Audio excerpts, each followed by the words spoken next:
Hello viewers, welcome to mango desk.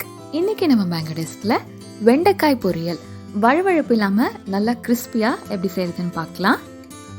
1/2 kg வெண்டைக்காவை எடுத்து wash பண்ணிவிட்டு ஈரமே இல்லாமல் தொடச்சிட்டு இந்த அளவுக்கு சின்ன சின்ன பீசஸாக கட் பண்ணி வச்சுருக்கேன். கட் பண்ண வெண்டைக்காவை இந்த மாதிரி ஒரு அகலமான பாத்திரத்தில் போட்டு ஒரு 15 to 20 minutes ஃபேன் ட்ரை பண்ணி எடுத்துக்கணும்.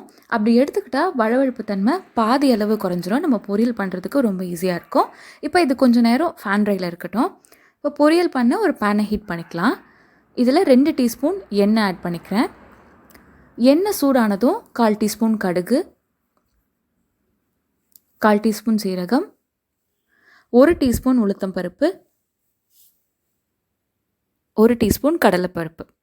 இப்போ மீடியம் ஃப்ளேமில் இந்த உளுந்தும் கடலைப்பருப்பும் நல்லா க்ரன்ச்சியாக கோல்டன் ப்ரௌன் கலர் வர வரைக்கும் நம்ம குக் பண்ணி எடுத்துக்கலாம். இந்த அளவுக்கு கலர் சேஞ்ச் ஆனதும் இதில் ஒரு 3 பல் பூண்டு நல்லா இடித்து எடுத்துருக்கேன், இதை சேர்த்துக்கலாம். நெக்ஸ்ட் 2 காஞ்ச மிளகாவை இந்த மாதிரி கிள்ளி ஆட் பண்ணிக்கலாம். பூண்டு வாசனை வர வரைக்கும் ஒரு 1 minute நல்லா வதக்கி எடுத்துக்கலாம். நெக்ஸ்ட் இதில் ஒரு மீடியம் சைஸ் வெங்காயம் சின்ன சின்னதாக கட் பண்ணி ஆட் பண்ணிக்கலாம். வெங்காயம் கொஞ்சம் நல்லா வதங்கணும். இது கூட ஒரு கொத்து கருவேப்பிலையை சேர்த்துக்கலாம். கருவேப்பிலையை சேர்க்கும் போது இந்த மாதிரி நல்லா கிள்ளி போட்டால் ஸ்மெல் ரொம்ப நல்லாயிருக்கும்.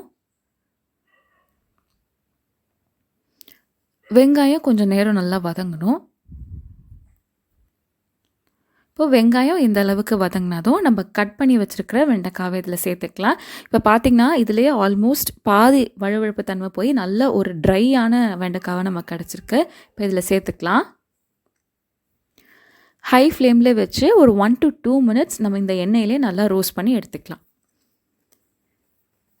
இதோட வழுவழுப்பு தன்மை போகிறதுக்காக இதில் 1 டீஸ்பூன் அளவு தயிர் சேர்த்துருக்கேன். இப்போ தயிர் சேர்த்துட்டு மிக்ஸ் பண்ணும்போது இனிஷியலாக பார்த்திங்கன்னா கொஞ்சம் எக்ஸ்ட்ராவாக ஸ்டிக்கி ஆகிற மாதிரி இருக்கும். அது அப்படியே போக போக செட்டில் ஆகி கம்ப்ளீட்டாக உங்களுக்கு ஸ்டிக்கினஸ் போயிடும்.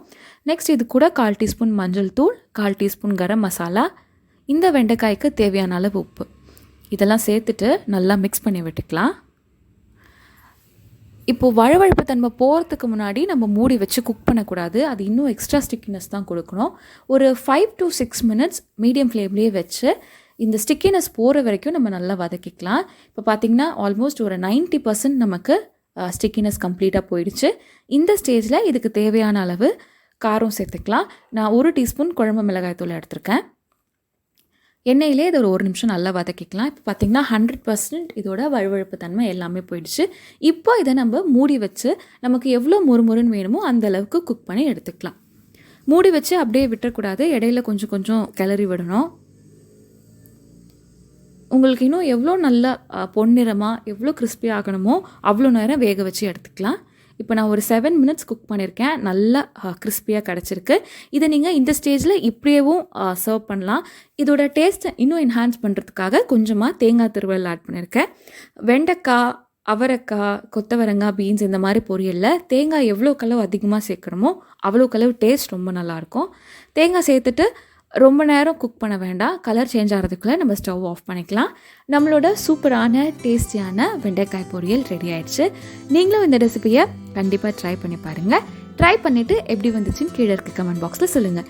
இந்த வீடியோ உங்களுக்கு பிடிச்சிருந்தா எங்கள் மேங்கோ டெஸ்க் சேனலை மறக்காமல் சப்ஸ்கிரைப் பண்ணுங்கள். சீக்கிரமே இன்னொரு இன்ட்ரெஸ்டிங் வீடியோவில் மீட் பண்ணலாம். Until then, take care and be good.